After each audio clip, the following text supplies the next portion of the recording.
What is up, guys? I'm your friendly neighborhood web war fanatic, and today we'll be going over the reasons why you keep on losing Marvel Champions games. And these are the top 5 most important tips for me personally whenever I first started playing Marvel Champions. And keeping these tips in mind really helped me to improve my game and to mitigate losing. And I do want to make a really quick caveat before we get started in this video, and that is, different people have different reasons for playing Marvel Champions. And I've personally spoken to a lot of people that do not care about losing, right? Some people play Marvel Champions for the thematic experience. They just want to play with their favorite heroes against their favorite villains, and if they lose, that's okay, because sometimes our favorite heroes do lose against those villains. So yeah, if that's your reason for playing Marvel Champions, this video is probably not for you. I recommend you click off. But if you are trying to win your Marvel Champions games, I like to play Marvel Champions. I like to win. If you're like me and you want to improve at your game, this might be a good video for you. So let's go ahead and get started here. We're going to jump into reason number 1, why you keep on losing Marvel Champions. And that is, do not flip unless you know that the villain cannot scheme out. And flipping means you flip down to alter ego, right? A lot of times you want to flip from hero form to alter ego so that you can get some breathing room so the villain does not attack you, so you can exhaust to recover, or to use your powerful alter ego actions like Aunt May to help you recover if you're playing as Peter Parker Spider-Man, right? But feeling the want and desire to flip down to alter ego and to utilize Aunt May, I often want to do that whenever my hit points are low. I want to get that free recovery from Aunt May. But if I want to do that, I have to make sure that the villain cannot advance the main scheme or cause me to lose that way. So the main thing to look at for that is, can you actually lose the game if the villain schemes out on that current main scheme stage? Sometimes villains do not win by scheming out. Most scenarios in Marvel Champions, if they hit a certain threat threshold, that villain will win the game. And some villains will have multiple scheme stages, right? And some villains will only have one main scheme stage. So let's take Rhino, for example. Rhino is, the first villain from the core set. He only has one main scheme stage, that stage 1B.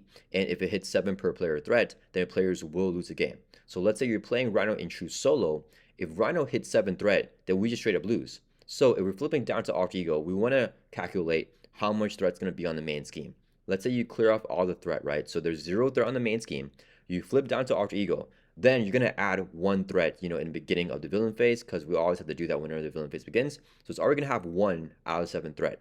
Now, Rhino's going to scheme with his base scheme stat of 1. Now, what are the boost cards in Rhino's deck, right? Rhino does not have very high boost cards, but if you're playing him on expert mode, he'll have access to like Under Fire, which is a 3 booster, or if you're adding additional module sets with Rhino that have high boost icons, you want to be mindful of that whenever you're flipping down, because Rhino may get that as a boost card. We always want to calculate the worst scenario possible whenever we're calculating if we can flip down or not, right? So let's say, we flip down, there's 0 threat, right? Rhino's going to add 1 threat to the main scheme, so now it's 1 out of 7. And then, let's say, for example, Rhino schemes for 1 and he gets a boost of 3. Well, he's adding 4 threat now to the main scheme. It's 5 out of 7. Next, can Rhino get an advance as an encounter card?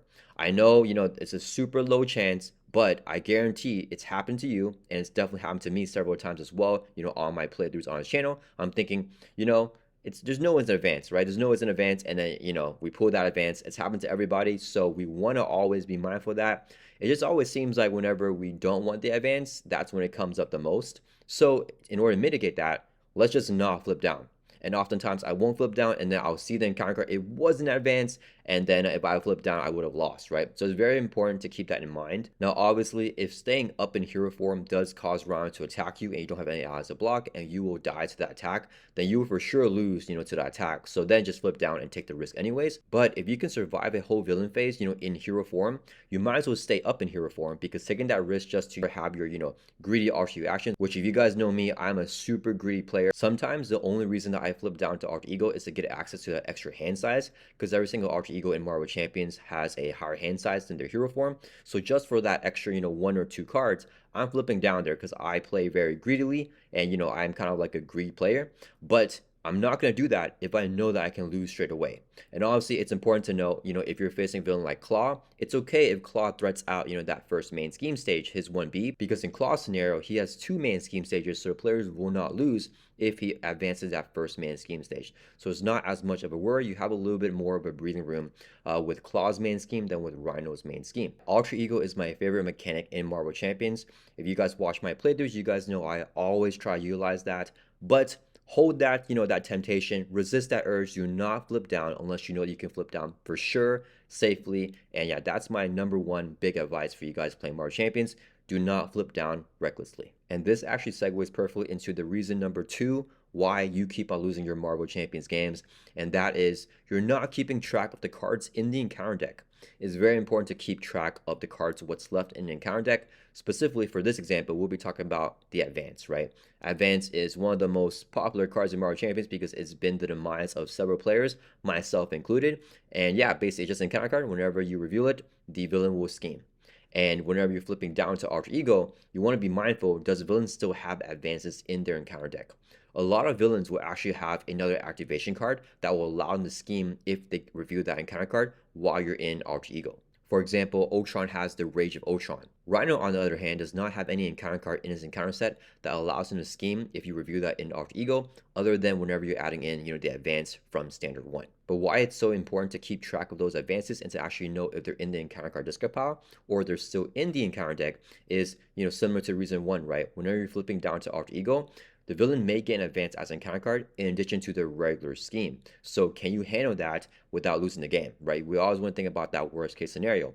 And if I already know that the two advances in the encounter deck are already in the encounter card discard pile, and let's say I'm facing Rhino, so I know he does not have any other way to add, threat to that main scheme, well, I'm okay with him scheming, and I know I can still flip down very, very safely, right?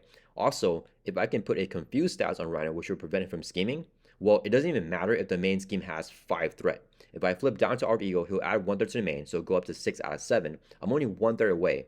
But if both advances are in the encounter card discard pile, and he's confused, well, he won't scheme because that confused status card will block that. And then we know for sure the encounter card will not add threat to that main scheme. So I can flip down very safely, take advantage of, all my powerful Alter Ego actions, and just know with absolute certainty that I am safe. I will not lose a game at least this exact turn. And you'll see in my playthroughs, I often say that, I know for a fact I am safe flipping down. So I'm going to flip down right now because both advances are in the discard pile, or both advances and all the copies of Rage of Ultron, if I'm facing Ultron, are also in that encounter card discard pile. So if I have that knowledge, I can play a lot more recklessly and play more greedily, which will give the player a huge advantage over that villain if you know that you can do some things more recklessly that you otherwise wouldn't want to do. Playing conservatively in Marvel Champions will decrease the chance that you lose, but playing recklessly will give you a big advantage so you can increase the chance that you win.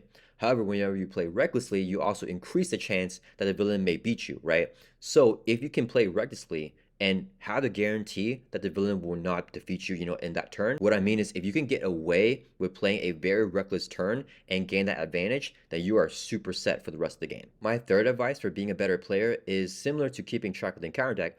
Also keep track and know what cards are left in your player deck, right? So let's say, for example, you're playing Peter Parker Spider-Man. He's my favorite hero, so I'm going to use him again as an example. And let's say you're playing a game against Rhino, for example, and you're about to end your player phase, going into the villain phase, and you only have like 3 hit points left. Well, if Rhino attacks you, you'll get defeated. But in this example, you have 5 cards left in your deck, and you've only seen 1 backflip in your discard pile. That means you know that you have 1 backflip coming up, in your deck. So as long as you don't have any more cards in your hand, whenever the villain phase begins, you'll draw back up all those cards, and you know for sure, with absolute certainty, that you're drawing that backflip, and you know that you can survive 1 attack from Rhino. With that in mind, you can end your turn staying up in hero form because you know that you can survive an attack from Rhino, instead of otherwise taking a huge risk of flipping down to Alter Ego if you know that there's still advances in encounter deck, because then Rhino will scheme once and he may double scheme with that advance and possibly cause the player to lose a game. Another example why it's really valuable to know what's left in your player deck is if you're trying to decide whether you want to do damage and defeat a minion, or if you need to remove threat. Let's say, for example, there's a side scheme in play, but it's not that bad of a side scheme, and let's say there's a minion in play and it's also not that bad of a minion. And on your side of the board, you have your hero and 1 ally. Well, you guys could combine together to either defeat the minion or combine together to defeat that side scheme, right?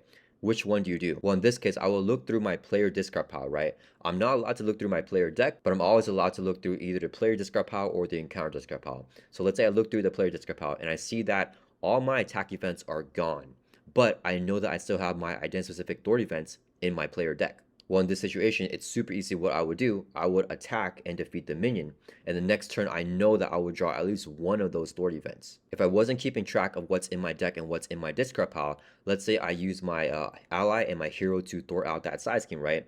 Then next turn, I draw a bunch of Thor events, but there's no more side schemes to defeat, and this minion's still in play engaged with me, and I don't have the damage to defeat it anymore, because maybe I had to defend against a villain's attack, or maybe my ally only had one hit point left, so if they Thor or attack, they would get defeated due to consequential damage, so the ally only could have done one thing or the other, that previous turn, but now I'm stuck with this minion that I can't defeat for another additional turn, whenever I just defeated it earlier, I could have easily cleared out this side scheme, this upcoming turn. Decisions just become so much easier to make, and the game just flows a lot more naturally. You don't have to pull out a pencil and paper to actually write down and track everything down, but just being a little bit cognizant and a little bit mindful of which cards you've already seen and which cards will be coming up is super duper helpful throughout the course of a game. My fourth piece of advice to get good is to use allies, guys.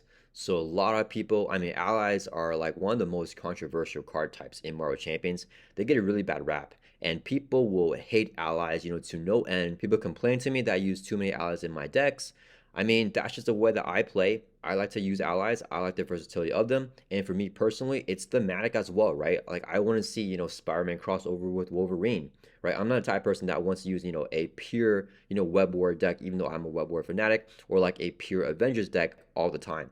I love crossovers. Some people don't. Some people want to stay, thematic, and they want to keep everything the exact same way, like only Guardians, and that's completely fine. I personally like the crossovers. A lot of people don't think it's thematic. That's entirely fine. They want to play, super thematic games. I totally respect that. I personally think everything in Marvel is thematic. I made a Magneto deck with hand cannons, and a lot of people would say, hand cannons with Magneto. Why would he ever use a gun? Well, I'm imagining him, using his magnetism powers to control that gun and then like use it. So for me personally, whenever I'm playing Marvel Champions, I never want to handicap myself purposely, right? I want to use all the powerful cards that I like. I want to combine and use those powerful combos with my heroes, even if, it's not traditionally thematic, because I can figure out a way in my head where it's thematic and fun. But yeah, this isn't hot take or anything. Allies are the strongest card type in Marvel Champions. Everybody agrees. You could use, 2 costs to play like an attack event to do 4 damage, or 2 costs to play a Thor event and remove 3 threats, or you can use 2 costs to play an ally and either Thor for 2, attack for 2, and then still be able to block for you the next turn. If you're playing the attack event or the Thor event, for example, you're left exposed during the villain phase where the villain can just attack you and you'll take a bunch of damage depending on how much attack that villain has. So yeah, I don't really need to go into it. Allies are really strong. You guys already know that. Include them whenever you're deck building and you have a much easier time against most scenarios in Marvel Champions. My fifth and final piece of advice to you guys to win more games in Marvel Champions, at least more consistently, is to build out. Building out is the most consistent playstyle in Marvel Champions to win games. You could, just really quickly rush, do a bunch of damage, and you might play shorter games and you might win them more quickly, but it's always going to be less consistent because you don't have that foundation of defending the villain's attacks and removing threat, right? If you're only playing events every single turn, then you're not increasing your board presence. So if the villain throws something really nasty at you and you get unlucky, then that could cause an auto loss. Versus if you had that board built out, even if the villain sets up something really nasty or gets multiple encounter cards because you decked out or whatever reason, you can easily defend against that and recover and bounce back. I'm not going to go super analytical on board presence. If you guys are interested in that, I go super in depth on it in my deck building 101 Marvel Champions video that I'll put somewhere for you guys to see. But I basically have all the cards out. I show you guys with the main scheme, with the villain, all that stuff, practical, real life examples of why increasing your board presence, playing resource generators, and having allies down is so good in Marvel Champions, and why that will increase your consistency of not losing and winning more games. But yeah, even against the most difficult villain in the game of Marvel Champions, run the accuser, on expert mode, I still recommend that you build out against him, control his board, and then gun him down versus just, rushing him down. You may get an easier win by rushing him down, but if you play, 5 games, the wins are going to be much more consistent if you take your time, build your board out, and control Ronin, right? Because if you're rushing him down and you get really unlucky, you get like the Rogue Vessel, you get Phanasms out, you get multiple activations turn after turn, then the villain will always defeat you if you're not building out your defenses, right? Even a super powerful rush hero like Deadpool, for example, Ronin has multiple ways to ping off 1 damage while Deadpool is an alter ego, so he just takes that damage and then he gets defeated, right? Now, I'm not telling you to never rush or that building out is the only way to play Marvel Champions. I have a lot of playthroughs where I just rush the villain down, and that can be a lot of fun as well. I'm just talking about if you want to improve your gameplay, you want the most consistent wins, and you want to stop losing, building out is going to be your best bet. All right, guys, those are the main reasons why people keep losing in Marvel Champions. If you incorporate these tips, let me know down in comments how it goes. I hope this video was helpful for you. And as always, if you have any questions at all, feel free to let me know down in comments. I respond to everybody, and I'll see you guys all in the next video.